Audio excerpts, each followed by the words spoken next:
آپ نے آج صرف اس بات کے اوپر غور کرنا ہے کہ ایک قافلہ جس کے پورے کارواں میں سے کسی ایک شخص کے پاس ایک گولی موجود نہیں، ایک ویپن موجود نہیں ہے، ایک خنجر موجود نہیں ہے، ایک چھری موجود نہیں ہے، نہتے ہیں، پاس کیا ادویات ہیں، پاس کیا غذا ہے، پاس کیا خوراک ہے، پاس کیا ایک علامتی احتجاج ہے کہ یہ غزہ کے لاکھوں لوگوں کی ناکہ بندی کو بند کر کے ان تک خوراک پہنچنے دو، دوائیاں پہنچنے دو۔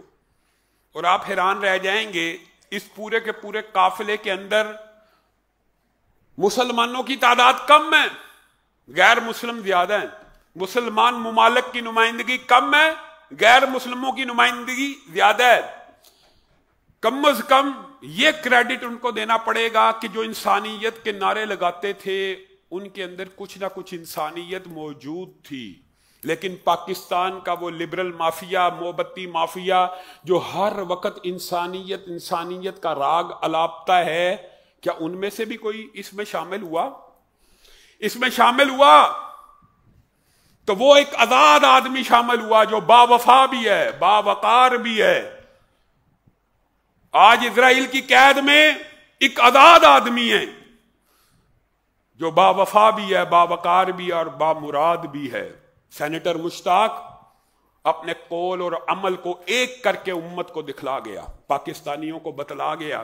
اس کو اسلام آباد میں غزہ احتجاج کے موقع پہ ایک پولیس افسر نے کہا تھا وہ غزہ کیوں نہیں چلے جاتے؟ وہ ایسا مرد حر تھا، دماغ میں یہ بات رکھی اور غزہ کی طرف چل پڑا۔ غزہ پہنچ گیا، وہ دن رات تجھے اور مجھے صدائیں دیتا رہا کہ قوم کی بیٹی عافیہ امریکہ کی قید میں ہے، اس کو چھڑوانے کے لیے کوئی جتن کر لو۔ کل قیامت کے دن رسول اللہ نے پوچھ لیا میری امت کی بیٹی قید میں تھی، تم نے کیا کیا؟ کیا جواب دو گے؟ قوم کو جگاتا رہا، کوئی نہیں جاگا۔ سویرے خان کا دور ہو یا شہباز شریف کا دور ہو، ٹرمپ سے ملاقات ہوتی ہے، عافیہ صدیقی کا نام نہیں لے سکتے، گونگے ہیں۔ آج وہی مرد حر ہے، لوگوں کی نظر میں قید ہے، لیکن اللہ کی قسم شاید پاکستان کی پشت کے اوپر یہ چند لوگ ہیں جو آزاد ہیں۔ آج وہ اسرائیل کی قید میں ہیں۔ پوری امت نے اور پاکستانیوں نے اگر عافیہ صدیقی کے ساتھ جو ظلم کیا کہ اس کے ساتھ بھی وہی کرنا، آواز کو بلند نہیں کرنا؟ اس کو چھڑوانا کس نے ہے؟ ایک نہتا۔ آپ اس ملک کی غاصبانہ اور آمرانہ سوچ کے اوپر ذرا غور کیجئے کہ نہتے بغیر اسلحے کے لوگ بھی برداشت نہیں ہے۔ یہ کیسی ریاست ہے؟ آپ نے بھی باہر نکل کے اسرائیل کے خلاف اس جو قافلے کے اوپر حملہ ہوا، نہتے لوگ۔ اب بتائیے مسلمانوں کی ذلت اور رسوائی اور پستی اس سے زیادہ کیا ہو سکتی ہے؟ اور یہ کیسی ریاست ہے؟